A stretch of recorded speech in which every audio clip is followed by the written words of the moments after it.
생존율 5%, 12살 소녀에게 내려진 잔혹한 선고였습니다. 메이오 클리닉, 존스 홉킨스, UCLA, 미국 최고 병원 6곳이 모두 고개를 저었죠. 더 이상 할 수 있는 치료가 없습니다. 권위자들의 불가능 선언, 하버드 의대 교수가 단언했습니다. 이런 희귀 질환은 미국에서도 치료 한계가 있다. 다른 나라에서는 더더욱 불가능하다. 예상치 못한 한국의 등장. 그런데 그 순간 12살 사라가 아버지에게 외쳤습니다. 아빠, 한국 가고 싶어. 30년 경력 미국 의사인 아버지는 비웃었죠. 하지만 5분 후 감정 증폭. 인천공항에서 쓰러진 딸을 5분 만에 구한 한국 의료진. 미국이 놓친 진단을 AI로 찾아낸 충격적 반전. 전 세계 의학계가 경악했습니다. 지금부터 미국 의사가 직접 고백하는 한국 의료의 충격 실화 시작합니다. 이 이야기는 실제 사연을 바탕으로 각색해서 작성된 내용입니다. 저는 리처드 콜먼입니다. 미국에서 30년간 의사로 살아왔죠. 그런 제가 지금 여러분께 이 이야기를 하는 이유는 단 하나입니다. 제 딸 사라 때문이에요. 2년 전 사라가 갑자기 쓰러졌습니다. 12살이었죠. 응급실로 달려갔는데 의사들이 고개를 흔들더군요. 희귀한 자가 면역 질환이라고 했습니다. 제가 아무리 의사라고 해도 소아과 전문의는 아니었거든요. 콜먼 박사님, 솔직히 말씀드리면 치료법이 명확하지 않습니다. 메이오 클리닉으로 옮겼습니다. 거기서도 마찬가지였어요. 존스 홉킨스, UCLA 의료센터까지 찾아갔죠. 결과는 똑같았습니다. 최선을 다하겠지만 완치는 어려울 것 같습니다. 6개월이 지났습니다. 사라는 점점 약해졌어요. 걷지도 못하게 됐죠. 그런데 어느 날 사라가 제게 말했습니다. 아빠, 한국 가고 싶어. 순간 귀를 의심했습니다. 한국이라고요? 왜 갑자기 한국을 가고 싶다는 거니? K-팝 영상 보다가 댓글에서 봤어. 한국 병원이 정말 좋다고. 미국에서 못 고치는 병도 고친다고. 제가 웃었습니다. 솔직히 말하면 비웃었어요. 미국이 의료 선진국 아닙니까? 우리가 못 고치는 병을 한국에서 고친다니. 말이 됩니까? 사라야. 그건 그냥 인터넷 이야기일 뿐이야. 하지만 사라는 포기하지 않았습니다. 매일 한국 병원 자료를 찾아보더군요. 한국어도 조금씩 배우기 시작했어요. 그런 딸을 보면서 저는 점점 마음이 복잡해졌습니다. 그러던 중 결정적인 순간이 왔어요. 담당 의사가 저를 조용히 불러서 말했습니다. 콜먼 박사님, 더 이상 할 수 있는 치료가 없습니다. 아마 몇 주 정도. 그 말을 듣는 순간 제 머릿속이 하얘졌습니다. 의사로서 이런 말을 들어본 적이 없었거든요. 아니, 제가 다른 환자 가족들에게 했던 말이었는데 제가 듣게 될 줄은 몰랐죠. 집에 돌아와서 사라에게 말할 수가 없었습니다. 그런데 사라가 먼저 알아채더군요. 아빠, 나 시간이 많이 없지? 눈물이 났습니다. 그런 사라가 다시 말했어요. 그럼 더더욱 한국에 가야 해. 마지막이라도 내가 원하는 곳에서 치료받고 싶어. 그 순간 제가 깨달은 건 이거였습니다. 제가 의사 이전의 아버지라는 것을요. 딸의 마지막 소원을 들어주지 못할 이유가 뭐가 있겠습니까? 다음날 바로 한국행 항공편을 예약했습니다. 동료들은 저를 미쳤다고 했어요. 리처드,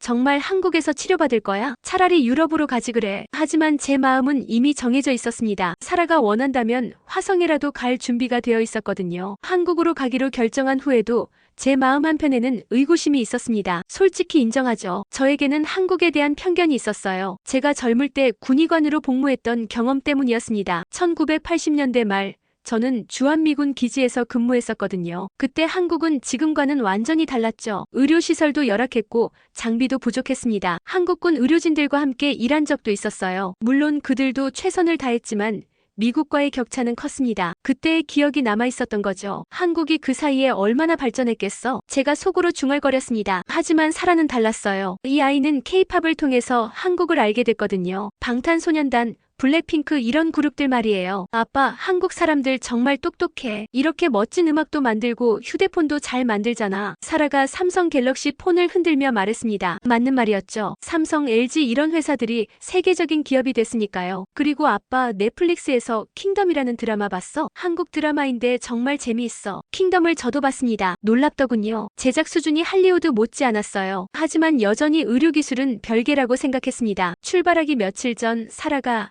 한국어 공부를 하는 걸 봤어요. 감사합니다. 안녕하세요. 죄송합니다. 발음이 서툴렀지만 열심히 따라하더군요. 그 모습을 보니 마음이 아팠습니다. 이 아이가 얼마나 간절한지 알 수 있었거든요. 사라야, 왜 이렇게 열심히 한국어를 배우니? 한국 의사 선생님들이 나를 치료해 주실 거잖아. 고맙다는 말은 할 수 있어야지. 그 말을 듣는 순간 제 가슴이 먹먹해졌습니다. 미국 최고 병원들이 포기한 딸이 한국에서 희망을 찾으려 하고 있었거든요. 공항으로 가는 길에 제가 물었습니다. 사라야, 정말 한국 병원이 너를 고칠 수 있을 거라고 믿니? 응, 믿어. 아빠도 믿어줘. 그 순간 제가 느낀 건 부끄러움이었습니다. 딸보다 못한 아버지라는 생각이 들었어요. 이 아이는 편견 없이 순수하게 믿고 있는데 저는 여전히 의심하고 있었거든요. 비행기 안에서 사라가 한국 의료진에게 줄 편지를 썼습니다. 영어로 쓴 다음에 구글 번역기로 한국어로 번역했어요. 한국 의사 선생님들께 저는 사라입니다. 미국에서 못 고치는 병을 한국에서 고쳐주세요. 정말 살고 싶어요. 그 편지를 보는 순간 저도 모르게 눈물이 났습니다. 12살짜리 아이가 이렇게까지 해야 하나 싶어서요. 하지만 동시에 이런 생각도 들었습니다. 과연 한국이 우리의 기대를 저버리지 않을까? 30년 전 제가 봤던 그 한국과는 정말 다를까? 인천공항에 도착한 건 오후 3시경이었습니다.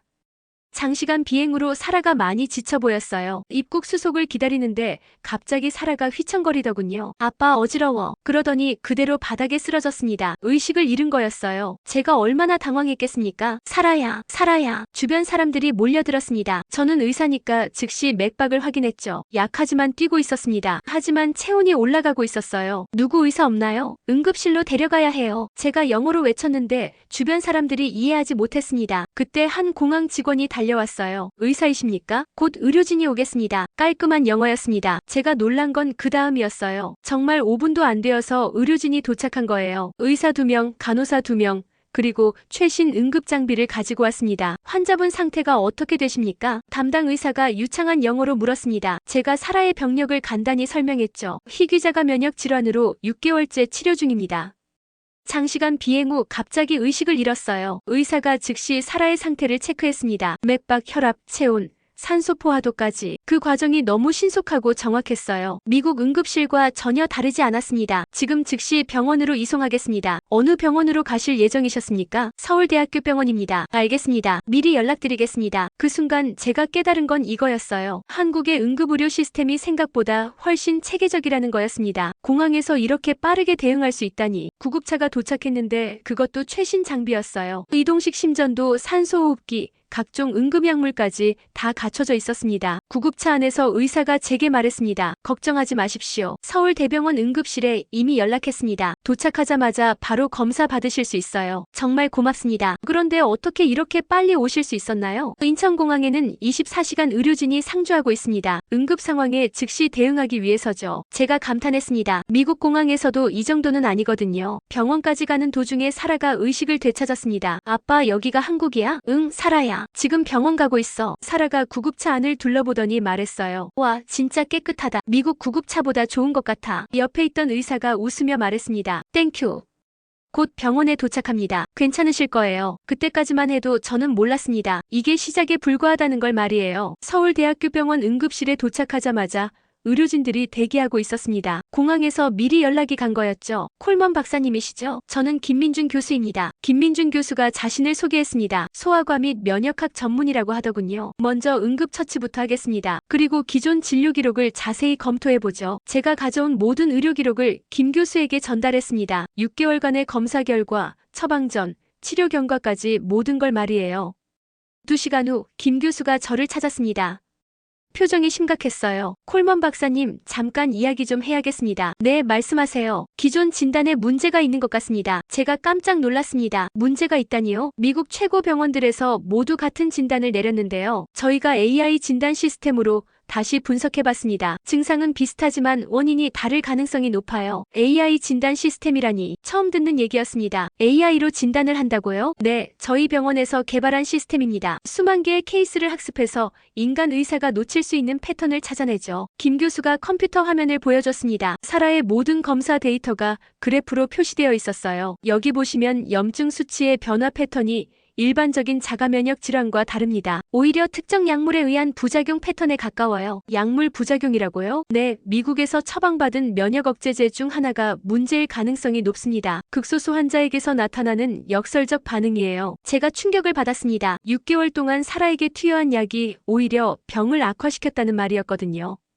그럼 지금까지 치료가 잘못된 건가요? 잘못됐다기보다는 매우 드문 케이스라서 놓치기 쉬운 진단이었어요. 하지만 우리 AI 시스템은 이런 희귀한 패턴도 찾아낼 수 있습니다. 그날 밤 제가 잠을 못 이뤘습니다. 미국 의료진들을 원망하는 게 아니었어요. 하지만 만약 처음부터 정확한 진단을 받았다면 사라가 이렇게 고생하지 않았을 텐데 하는 생각이 들었거든요. 다음날 김 교수가 치료 계획을 설명해줬습니다. 먼저 기존 약물을 중단하고 해독 치료를 시작하겠습니다. 그리고 새로운 치료제를 투여할 예정이에요. 새로운 치료제요? 네, 한국에서 개발한 면역 조절제입니다. 아직 미국 FDA 승인은 받지 못했지만 임상 결과가 매우 좋아요. 제가 망설였습니다. 검증되지 않은 약물을 딸에게 투여한다는 게 걱정됐거든요. 안전성은 어떻습니까? 3년간 임상 시험을 거쳤고 부작용은 거의 없었습니다. 다만 미국 FDA 승인 과정이 까다로워서 아직 허가가 나지 않은 거예요. 그때 사라가 말했습니다. 아빠 해보자. 어차피 미국에서는 희망이 없다고 했잖아. 딸의 말이 맞았습니다. 잃을 게 뭐가 있겠어요? 새로운 치료가 시작된 지 일주일이 지났습니다. 사라의 상태가 조금씩 나아지고 있었어요. 염증 수치도 떨어지고 식욕도 돌아왔습니다. 그런데 김 교수가 의외의 제안을 했습니다. 한방 치료도 병행하면 어떨까요? 한방 치료요? 그게 뭔가요? 한국 전통의학입니다. 침, 한약 같은 치료법이죠. 면역력 강화에 도움이 될 수 있어요. 제가 당황했습니다. 서양 의학만 믿고 살아온 제게는 생소한 개념이었거든요. 그런 게 정말 효과가 있나요? 과학적으로 검증된 건가요? 물론입니다. 서울대병원에는 통합의학센터가 있어요. 양방과 한방을 함께 사용해서 치료 효과를 높이고 있습니다. 한방 담당 교수님도 만났습니다. 이정민 교수였는데 놀랍게도 미국에서 공부하신 분이었어요. 저도 처음에는 한방을 믿지 않았습니다. 하지만 임상 데이터를 보니 분명한 효과가 있더군요. 이정민 교수가 사라의 맥을 짚어보더니 말했습니다. 기운이 많이 약해져 있네요. 면역력을 키우는 한약을 처방해드리겠습니다. 한약이 안전한가요? 아이가 어린데 걱정하지 마세요. 소아용으로 특별히 조제합니다. 부작용도 거의 없어요. 첫 번째 한약을 먹인 날 밤이었습니다. 사라가 제게 말했어요. 아빠, 몸이 따뜻해져. 뭔가 힘이 나는 것 같아. 실제로 사라의 체온이 정상으로 돌아왔습니다. 그리고 얼굴색도 좋아졌어요. 일주일 후 검사 결과가 나왔습니다. 염증 수치가 절반으로 떨어진 거예요. 이렇게 빨리 호전될 줄은 몰랐습니다. 김 교수도 놀라워했습니다. 한약 효과인가요? 한약만의 효과는 아니겠지만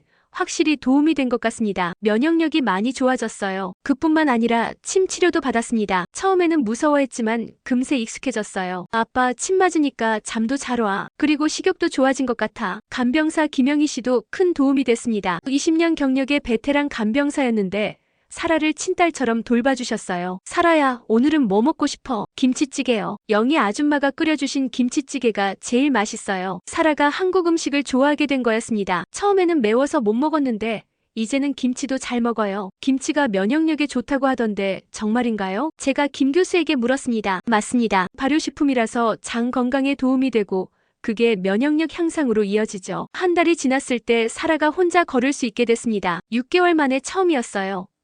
아빠, 나 완전히 나은 것 같아. 그 말을 듣는 순간 제 눈에서 눈물이 쏟아졌습니다. 한국에서 기적이 일어나고 있었거든요. 사라의 치료가 순조롭게 진행되던 어느 날 김민준 교수와 개인적인 대화를 나눌 기회가 있었습니다. 교수님은 언제부터 의사가 되고 싶으셨나요? 아버지의 영향이 컸습니다. 아버지도 군의관이셨거든요. 군의관이요? 혹시 어느 부대에서 근무하셨나요? 베트남 전쟁 때 파병 갔다가 다치신 미군들을 치료하셨다고 하시더군요. 순간 제 심장이 멎는 줄 알았습니다. 혹시 성함이 어떻게 되시나요? 김태현입니다. 왜 그러세요? 김태현 군의관. 제가 중얼거리니까 김 교수가 이상하게 쳐다봤어요. 혹시 아시는 분인가요? 제가 떨리는 목소리로 말했습니다. 제가 1988년에 주한미군 기지에서 근무했을 때 김태현이라는 한국군 의료진과 함께 일한 적이 있습니다. 김 교수의 표정이 바뀌었습니다. 정말이요? 아버지와 함께 일하셨다고요? 네. 그때 김대위는, 아니 지금은 뭐라고 불러야 하나요? 은퇴하셔서 지금은 그냥 김태현 선생님이라고 부르면 돼요. 아버지가 그때 얘기를 자주 하셨거든요. 미군 의료진들과 함께 일했던 게 정말 의미 있는 경험이었다고. 저는 그때를 떠올렸습니다. 김태현 대위는 영어도 유창했고 실력도 뛰어났어요. 하지만 장비나 시설 면에서는 미군 부대와 차이가 많이 났었죠. 그때 제가 속으로 생각했던 건 솔직히 이거였습니다. 한국 의료진들도 열심히 하지만 아직 갈 길이 멀다. 그때 아버님께서 말씀하셨어요. 언젠가는 한국 의료진도 세계 최고 수준이 될 거라고. 정말 그런 말씀을 하셨나요? 네, 저는 그때 속으로 웃었습니다. 솔직히 말하면 불가능하다고 생각했거든요. 김 교수가 조용히 말했습니다. 아버지가 그때 정말 분하셨다고 하시더군요. 실력은 있는데 장비가 없어서 시설이 열악해서 제대로 보여드릴 수 없었다고. 그 말을 듣는 순간 제 가슴이 아팠습니다. 그때 김 대위의 표정이 떠올랐거든요. 열심히 설명해도 미군들이 고개를 갸웃거리던 그 순간들 말이에요. 제가 너무 교만했나 봅니다. 아니에요. 그때는 정말 그랬으니까요. 하지만 아버지는 포기하지 않으셨어요. 아들에게 계속 말씀하셨죠. 너는 세계 최고의 의사가 되어야 한다고. 김 교수가 계속 말했습니다. 그래서 제가 하버드 의대에서 공부했어요. 아버지의 꿈을 이루려고요. 하버드 의대를 나오셨다고요? 네, 그리고 다시 한국에 돌아와서 서울대 교수가 됐습니다. 한국 의료진도 세계 최고가 될 수 있다는 걸 보여드리고 싶었거든요. 그날 저녁 김태현 선생님과 40년 만에 전화 통화를 했습니다. 리처드, 정말 오랜만입니다. 민준이가 자네 딸을 치료하고 있다니 세상이 참 좁구나. 김태현 선생님의 목소리는 여전히 힘이 있었습니다. 김 선생님, 그때 말씀하신 게 맞았네요. 한국이 정말 대단해졌어요. 고맙습니다. 하지만 더 중요한 건 사라가 건강해지는 거죠. 민준이가 최선을 다할 겁니다. 정말 죄송합니다. 그때 제가 한국을 너무 우습게 봤나 봐요. 아닙니다. 그때는 정말 부족했으니까요. 하지만 우리는 포기하지 않았어요. 언젠가는 인정받을 거라고 믿었거든요. 그 통화를 끝낸 후 제가 사라에게 말했습니다. 사라야, 너를 치료해주시는 김 교수님의 아버지와 아빠가 옛날에 함께 일한 적이 있어. 정말이요? 우와, 그럼 운명인가 봐요. 그런 것 같다. 40년 전에는 아빠가 한국을 무시했는데 이제는 한국이 우리를 구해주고 있구나. 그날 밤 제가 깨달은 건 이거였습니다. 편견이라는 게 얼마나 무서운지를요. 40년 전 그 작은 씨앗이 이렇게 큰 나무로 자랄 줄 누가 알았겠어요. 사라의 치료가 끝나갈 무렵 저는 완전히 다른 사람이 되어 있었습니다. 한국에 대한 생각이 180도 바뀐 거죠. 마지막 검사 결과가 나왔을 때 김 교수가 웃으며 말했습니다. 축하드립니다. 완치 판정입니다. 정말이요? 완치라고요? 네, 모든 수치가 정상으로 돌아왔어요. 앞으로 정기 검진만 받으시면 됩니다. 그 순간 제가 울음을 터뜨렸습니다. 6개월 전만 해도 시한부 선고를 받았던 딸이 완치 판정을 받다니. 꿈 같은 일이었어요. 김 교수님, 정말 어떻게 감사 인사를 드려야 할지 모르겠습니다. 제가 한 건 아무것도 없어요. 한국 의료진 전체의 노력이죠. 미국으로 돌아가기 전날 저는 중요한 결정을 내렸습니다. 사라야, 아빠가 재단을 만들 생각이야. 재단이요? 무슨 재단인데요? 한미의료협력재단. 미국과 한국의 의료진들이 서로 배울 수 있게 하는 거야. 저는 이미 계획을 세워두었습니다. 미국에 돌아가서 동료들에게 한국의 의료 시스템을 소개하고 교류 프로그램도 만들고 특히 AI 진단 기술을 미국에도 도입하고 싶었거든요. 정말이요? 그럼 한국 의사 선생님들이 미국에도 오시는 거예요? 그렇지. 그리고 미국 의사들도 한국에 와서 배우는 거고. 귀국 당일 공항에서 김 교수님과 마지막 인사를 나눴습니다. 김 교수님 덕분에 딸도 살리고 저 자신도 바꿀 수 있었습니다. 콜먼 박사님도 변화하는 모습을 보여주셨잖아요. 편견을 버리고 열린 마음으로 받아들이신 거죠. 한국에서 배운 게 정말 많아요. 의료기술만이 아니라 마음가짐도요. 앞으로도 계속 교류했으면 좋겠습니다. 의학에는 국경이 없잖아요. 미국에 돌아온 후 제가 제일 먼저 한 일은 동료들을 모아서 한국 의료 시스템에 대해 발표하는 것이었습니다. 여러분, 한국의 AI 진단 시스템을 보셨습니까? 우리가 놓친 진단을 찾아냈어요. 리처드, 정말 그렇게 대단해? 아직 FDA 승인도 안 받은 거 아니야? 그게 문제예요. 우리가 너무 규정에만 매달려서 혁신을 놓치고 있는 것 같아요. 제가 준비한 자료를 보여줬습니다. 한국의 응급의료 시스템, AI 진단 기술, 통합의학센터까지. 동료들의 반응이 놀라웠어요. 정말 공항에서 5분 만에 의료진이 왔다고, AI가 우리 진단보다 정확했다고, 한방과 양방을 함께 쓴다고. 3개월 후 저는 콜먼 재단을 설립했습니다. 한미 의료 교류를 위한 비영리 재단이었어요. 첫 번째 프로젝트는 한국의 AI 진단 시스템을 미국 병원에 시범 도입하는 거였습니다. 아빠, 재단 이름에 제 이름도 넣어주세요. 사라, 콜먼 재단으로요. 왜 네 이름을 넣고 싶어 하니? 저도 한국에서 받은 은혜를 갚고 싶어요. 저처럼 아픈 아이들이 한국에서 치료받을 수 있게 도와주고 싶어요. 그래서 재단 이름을 사라, 콜먼 한미의료협력재단으로 정했습니다. 그리고 첫 번째 장학생으로 미국 의대생 10명을 한국에 파견했어요. 6개월 후 김 교수님에게서 연락이 왔습니다. 콜먼 박사님이 보내주신 학생들이 정말 열심히 배우고 있어요. 특히 AI 진단 시스템에 관심이 많더군요. 다행입니다. 그 학생들이 미국에 돌아가서 한국 의료 시스템을 널리 알릴 거예요. 이제 저는 확신합니다. 한국은 단순히 제 딸만 구한 게 아니에요. 미국 의료계의 고정관념도 바꿔놓았습니다. 한국에서 돌아온 지 2년이 지났습니다. 사라는 완전히 건강해졌어요. 그리고 놀라운 꿈을 가지게 됐습니다. 아빠, 저도 의사가 되고 싶어요. 의사가 되고 싶다고? 왜? 한국에서 저를 구해주신 것처럼 저도 다른 사람들을 구하고 싶어요. 특히 아픈 아이들을요. 사라는 지금 고등학교 3학년입니다. 성적도 우수해서 명문의대 진학이 충분히 가능해요. 있네요. 하지만 사라의 목표는 조금 달랐습니다. 아빠, 저 서울대 의대 교환학생 프로그램에 지원하고 싶어요. 서울대 의대로? 왜? 김민준 교수님 밑에서 공부하고 싶어요. 그리고 한국 의료 시스템을 제대로 배우고 싶고요. 작년에 사라 콜먼 재단에서 만든 교환학생 프로그램이었습니다. 미국 의대생들이 한국에서 6개월간 연수를 받는 프로그램이죠. 좋은 생각이야. 하지만 한국어는 할 수 있겠니? 걱정 마세요. 2년 동안 계속 공부했어요. 정말로 사라는 한국어를 유창하게 했습니다. 온라인으로 한국어 수업도 듣고 한국 드라마도 자막 없이 볼 수 있을 정도였어요. 올해 여름 사라가 서울대 의대 교환학생으로 선발됐습니다. 김 교수님께서 직접 추천해주신 덕분이었죠. 사라야, 이번에는 환자가 아니라 의대생으로 한국에 가는 거구나. 네, 정말 신나요. 이번에는 제가 다른 환자들을 도울 수 있을 것 같아요. 한국에 간 사라에게서 매주 편지가 옵니다. 이메일이 아니라 손편지예요. 한국어와 영어를 섞어서 쓰더군요. 아빠, 오늘 소아과 병동에서 실습했어요. 백혈병 걸린 7살 아이가 있었는데 너무 무서워하더라고요. 제가 한국어로 동화책을 읽어줬더니 금세 웃음을 되찾았어요. 김민준 교수님이 제게 특별한 미션을 주셨어요. 외국인 환자들의 통역과 상담을 도와달라고 하시더라고요. 제가 환자 입장을 잘 아니까요. 오늘은 중국에서 온 환자 가족에게 김치 담그는 법을 가르쳐줬어요. 면역력에 좋다고 했더니 정말 좋아하시더라고요. 지난주에는 더 놀라운 소식이 왔습니다. 아빠, 제가 논문을 썼어요. 제목이 외국인 환자의 한국 의료 적응 과정에 관한 연구예요. 제 경험을 바탕으로 썼거든요. 정말 의대생이 논문을 써. 김 교수님이 도와주셨어요. 제가 겪었던 치료 과정과 문화적 차이,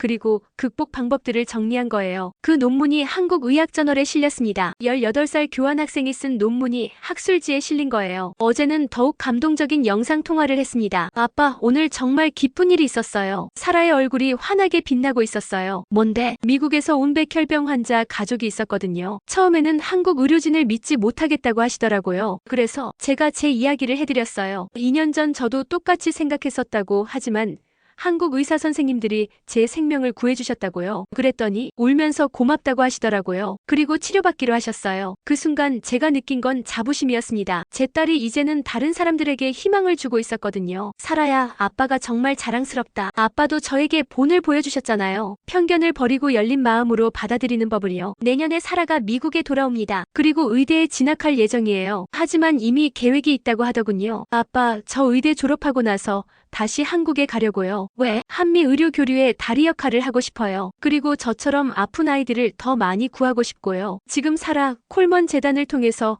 매년 50명의 미국 의료진이 한국에서 연수를 받고 있습니다.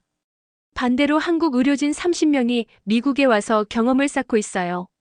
그리고 가장 중요한 성과가 있었습니다. 한국의 AI 진단 시스템이 드디어 FDA 승인을 받은 거예요. 이제 미국 병원에서도 사용할 수 있게 됐습니다. 아빠, 우리가 한 일이 정말 의미 있는 것 같아요. 맞아, 사라야. 한 사람을 구하는 일에서 시작해서 이제는 수많은 사람들을 구하는 시스템이 됐구나. 2년 전 절망 속에서 한국행 비행기를 탔던 아버지와 딸, 이제는 희망을 전하는 사람들이 되었습니다. 한국이 제 딸을 구해줬고 저희가 그 은혜를 갚아가고 있어요. 이것이 바로 진정한 국격이 아닐까요? 감동을 넘어서 시스템이 되고 한 사람의 기적이 많은 사람의 희망이 되는 것 말입니다. 오늘의 사연은 어떠셨나요? 재미와 감동이 있었다면 구독과 좋아요 부탁드립니다. 감사합니다.